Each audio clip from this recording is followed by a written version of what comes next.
আরে বাংলাদেশের জন্য জীবন দিব, তোমরা সব দিল্লির কুকুর। একা জীবন দিব, 5 আটকিয়া দিল্লি আর হাসিনা। আমার দেশের জন্য আমি জীবন দেব, ইসলামের জন্য জীবন দেব। কুষ্টিয়া আদালতে হয়রানিমূলক মামলায় সাক্ষ্য দিতে গিয়ে এভাবেই রক্তাক্ত হন বিশিষ্ট সাংবাদিক ও লেখক মাহমুদুর রহমান। সময়টি ছিল 2018 সালের 22 জুলাই। তখনকার আওয়ামী লীগ সরকার দলীয় সমর্থক ও গুন্ডারা আদালত প্রাঙ্গণেই ঝাঁপিয়ে পড়ে মাহমুদুর রহমানের উপর। আদালত প্রাঙ্গণে একজন মানুষ এমনভাবে রক্তাক্ত হলেও কোনো রকম আইনি সুরক্ষা দেয়নি সে সময়ের আইনশৃঙ্খলা বাহিনী। তার এ ঘটনার মাধ্যমে প্রমাণ হয় আওয়ামী লীগ আমলে আইনের শাসন কেমন ছিল।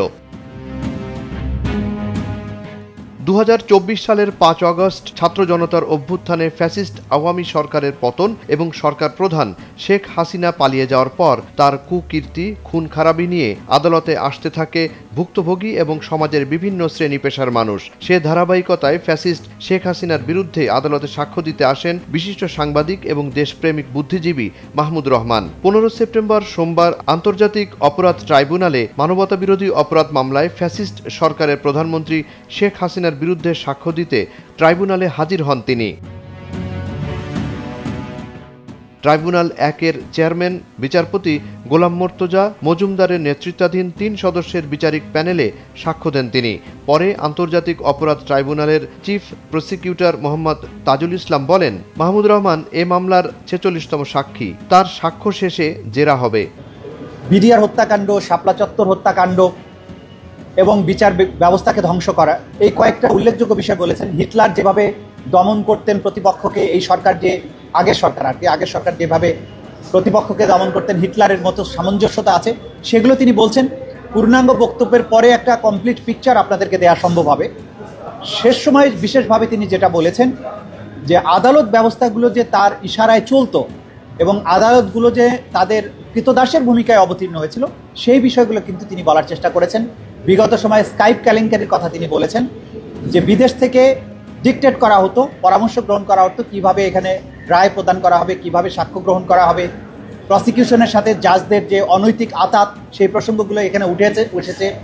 এরপরে এই ট্রাইব্যুনালের যিনি বিচারক ছিলেন, তাকে এখান থেকে রায় দেওয়ার বিনিময়ে, অর্থাৎ রায় বলতে সরকারের ইচ্ছা অনুযায়ী রায় দেওয়ার বিনিময়ে তাকে সুপ্রিম কোর্টে বিচারক হিসাবে নিয়োগ করা, প্রমোশন দেওয়ার, এই যে পুরো বিষয়গুলো কিভাবে একটা ফ্যাসিবাদী রেজিম এরকম একটা দানবে পরিণত হয়েছিল, সেই বিষয়গুলো তিনি বলছেন। এদিকে আন্তর্জাতিক অপরাধ ট্রাইব্যুনালে প্রথম দিনের সাক্ষ্য শেষে সংবাদ সম্মেলনে কথা বলেন মাহমুদুর রহমান। তিনি বলেন, এই আদালতে আগেও বিচার হয়েছে, কিন্তু সেটা বিচারের নামে প্রতিহিংসার প্রতিফলন ঘটেছে। ফ্যাসিবাদের বিরুদ্ধে যে বিচার হচ্ছে তাতে যেন কোনো ত্রুটি না থাকে এবং ন্যায় বিচার প্রতিষ্ঠিত হয়, এজন্যই আমি আজ সাক্ষ্য দিতে এসেছি। মাহমুদুর রহমান আরও বলেন, আমি একটি ইতিহাস রেখে যেতে চাই। ফ্যাসিস্ট কবলিত বাংলাদেশ কেমন ছিল সেটা যেন ভবিষ্যৎ প্রজন্ম জানতে পারে। বাংলাদেশের একজন নাগরিক হিসেবে দায়িত্ব পালন করতেই আমি সাক্ষ্য দিতে এসেছি। এর আগে গেল 9 সেপ্টেম্বর মামলাটির 14তম দিনের শুনানিতে সাক্ষ্য দেন 6 সাক্ষী। এখন পর্যন্ত ট্রাইব্যুনাল মোট 45 জনের সাক্ষ্য নেওয়া শেষ করেছে। জুনায়েদ আলী সাকি, বৈশাখী সংবাদ।